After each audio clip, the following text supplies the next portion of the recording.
Hello friends, my name is Fernando Mancebo. I like to expose you my cosmic and atomic model. Due to this video format, I must to have a summary as simple as possible. For more information, see my webpage. Due to my bad English, I prefer to post it by translation. I'm sorry for that. The first question to be elucidated would be the metaphysical part of the cosmos. The cosmos is an intelligent and sensitive entity, whose main characteristic would be a peremptory need for an extensive and continuous creation throughout the whole universe, possibly to manifest and give life to all its qualities. This cosmic intelligence is what would build the physical and mathematical laws that govern the cosmos. To realize the reality of the before exposed, simply sit down quietly in front of the natural landscape and carefully observe everything around us. Soon we see that everything around us is an enormous intelligent and sensitive creation in continuous action, because of it is producing now, it was yesterday, and it will be tomorrow. That is, the cosmos is an immense state of creation.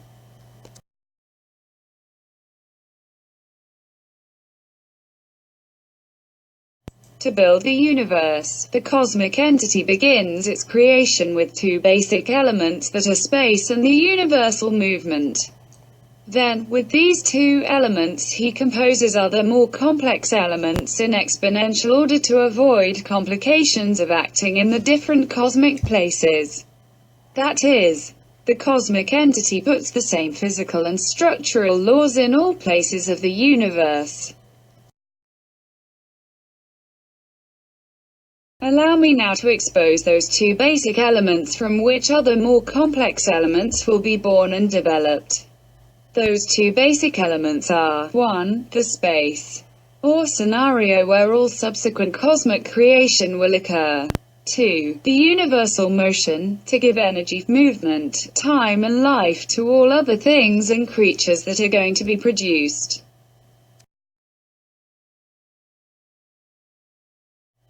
The universal motion is a primary cosmic element that is produced and executed in all places of the universe, whether at the level of particles, atoms, molecules, planets, stars, etc. Everything is in motion in all places of the cosmos. Let us now look at the first compound element, which is the cosmic energy, and its subsequent concentric actions such as gravity. To begin the cosmic creation, it is necessary to have an intimate union between the two basic elements mentioned, space and universal motion. Logically, the universal motion will manifest itself in all possible directions and senses of the space to which it joins. Well, to this potential and manifestation of motion through the cosmos is what we will call cosmic energy, which, as we will see, it will act primarily as gravity, later developing in matter and mass.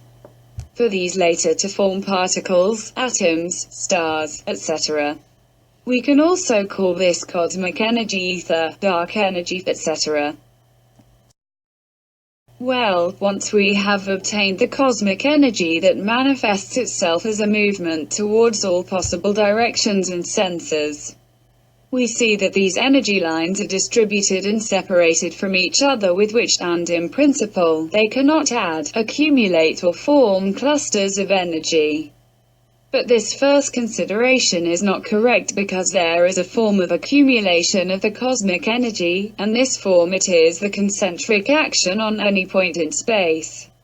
That is, all lines of movement that are concentrically directed towards any point in space have to be added and accumulated as they go, occupying less and less space as they approach that central point of space. Well, at these points of concentrated or condensed energy, it is what the points of gravity consist of. These points of gravity are those shown in red in the drawing. Thus gravity is a form of concentric action of cosmic energy, but also that form of concentration of cosmic energy. And due to the concentric direction of its lines of movement and of composing compact gravitational points, They acquire their own autonomy and at the same time the characteristic of mutual attraction between them, tending since then to form conglomerates of increasing gravitational points.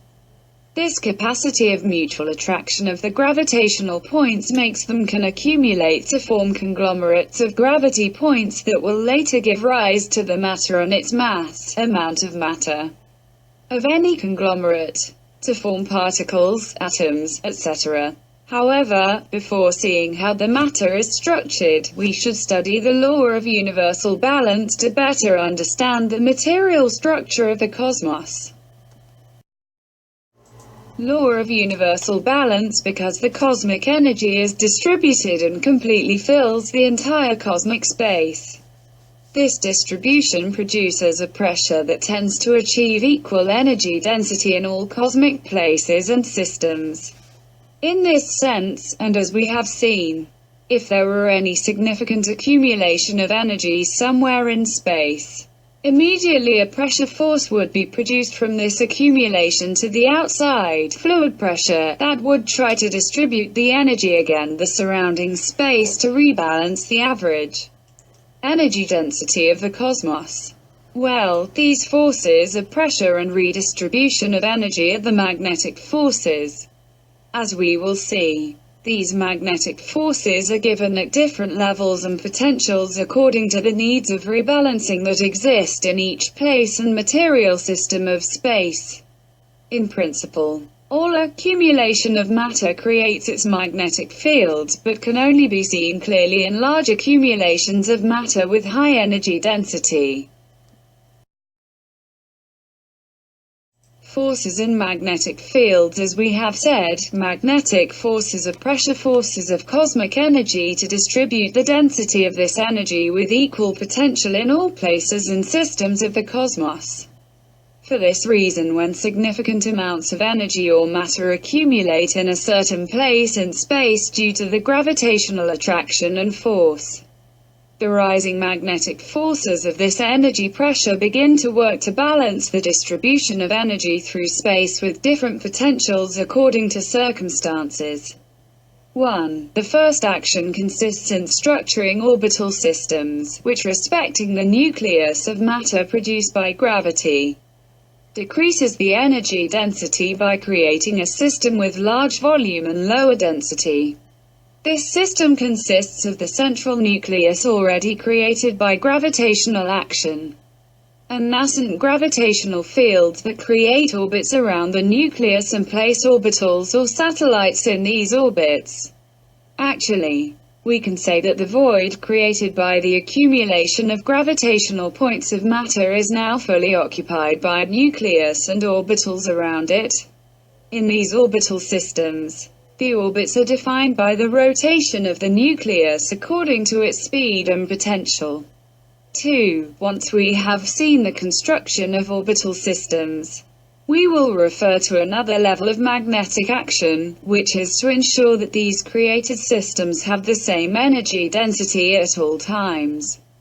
It is the thermal magnetism that transfers the excess energy from one system to another that is lacking this energy.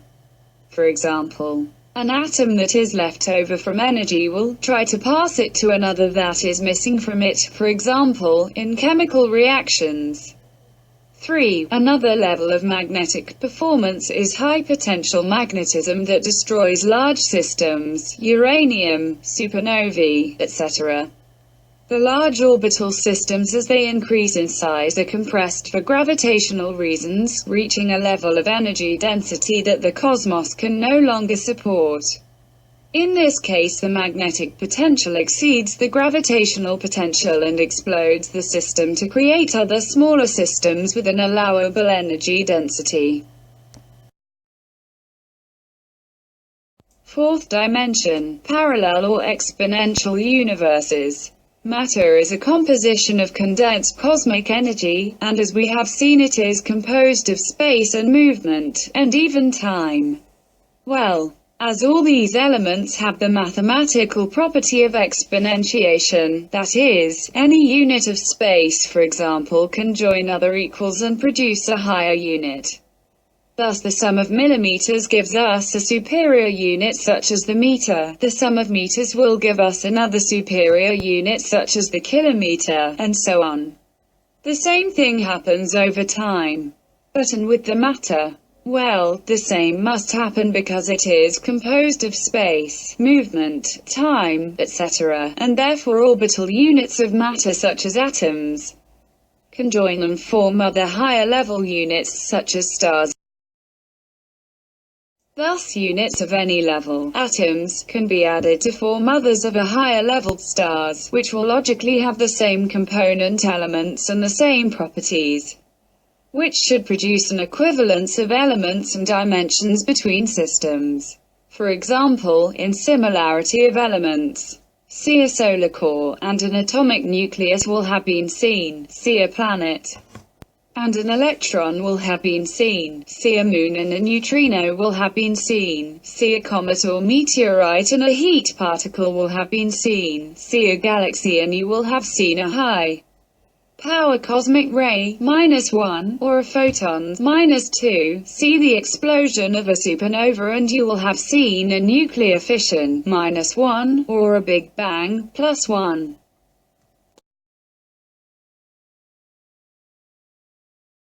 There will be equality between element velocities, since velocity is space, divided time. Measure the speed of a planet or its satellite, and the speed of an electron or its neutrino will have been measured. Measure the speed of the meteorites or comets, and the speed of the heat particles will have been measured. For dimensions, the coefficients of relationship between levels must be applied. Measure the diameter of a star, and applying the coefficient of linear relationship between levels LCR 6.28 times 10 to the 22. The diameter of an equivalent atomic nucleus will have been measured. Measure the diameter of our moon, and applying the linear coefficient of relationship between LCR levels, the diameter of an equivalent neutrino will have been measured. Measure the mass of a planet or its satellite, and applying the mass ratio coefficient between MCR levels 6.28 times 10 to the 55. The mass of an equivalent electron or neutrino will have been measured. Structural formulas. Then I put two main formulas to measure the dimensions of the orbital systems, such as atoms and stars, to which the coefficient of relationship between systems will be applied. The first formula refers to the atomic structure, with which atomic radii, atomic density, etc. can be measured. As we can see, the atomic density is relative to the number pi by the square root of the atomic weight. A very easy and simplified formula for measuring atomic diameter is also exposed. The second formula is to measure the radii of electrons and planets, where n uppercase is the atomic radius and the last orbital, and lowercase n is the radius of the electron to be measured.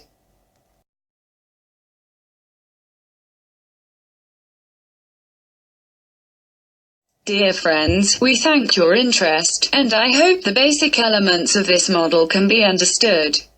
Although, when having a huge number of data not exposed here, I refer you to my web pages to see them. We send you a warm greeting. Good day, friend. Thank you for your interest.